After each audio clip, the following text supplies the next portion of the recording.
There's no feeling more intense than starting over. If you deleted your homework the day before it was due, as I have, or if you left your wallet at home and you have to go back after spending an hour in the commute. If you won some money at the casino and then put all your winnings on red but it came up black. If you got your best shirt dry cleaned before a wedding and then immediately dropped food on it. If you won an argument with a friend and then later discovered that they just returned to their original view. Starting over is harder than starting up. If you're not ready for that, like if you've already had a bad day, then what you're about to go through might be too much.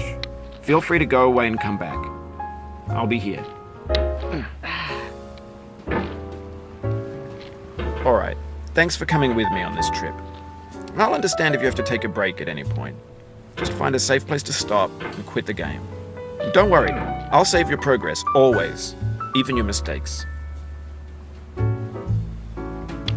This game is a homage to a free game that came out in 2002, titled Sexy Hiking. The author of that game was Jazzuo, a mysterious Czech designer who was known at the time as the father of B games. And B games are rough assemblages of found objects. Designers slap them together very quickly and freely, and they're often too rough and unfriendly to gain much of a following. They're built more for the joy of building them than as polished products.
In a certain way, Sexy Hiking is the perfect embodiment of a B game.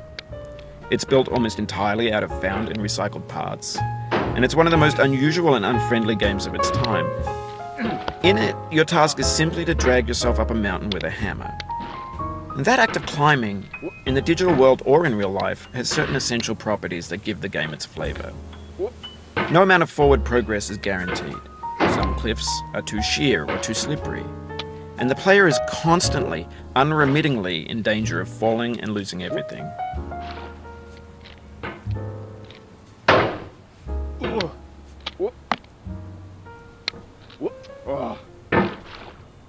Oh, you just lost a lot of progress.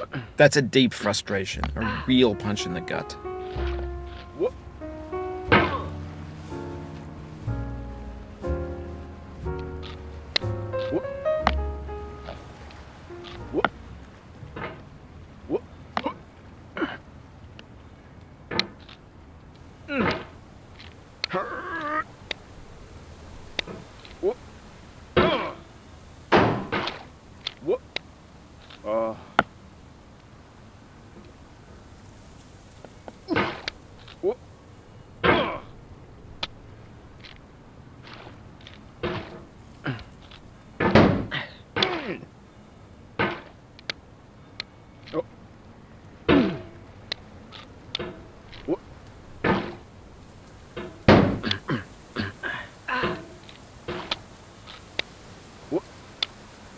Oh no.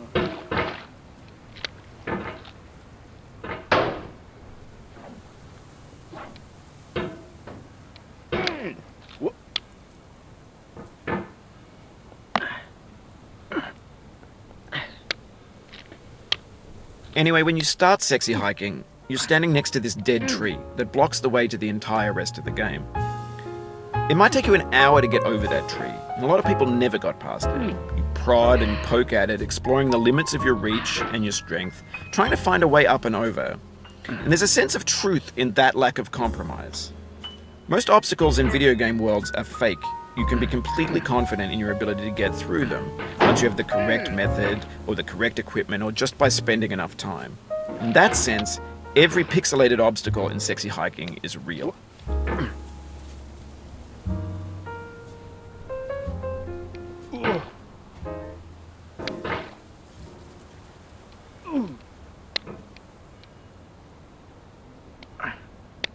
The obstacles in sexy hiking are unyielding, and that makes the game uniquely frustrating. But I'm not sure Jazzuo intended to make a frustrating game.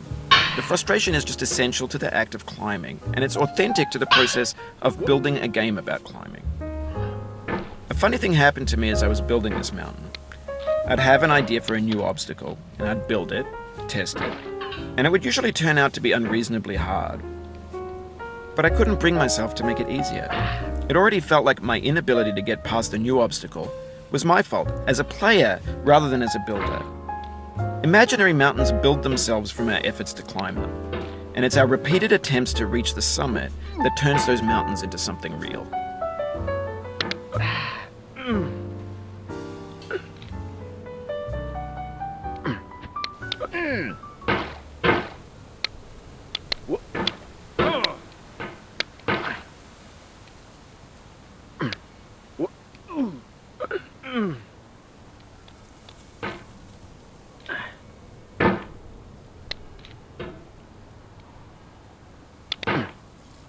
Oof, sorry about that.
Oh, it happened again.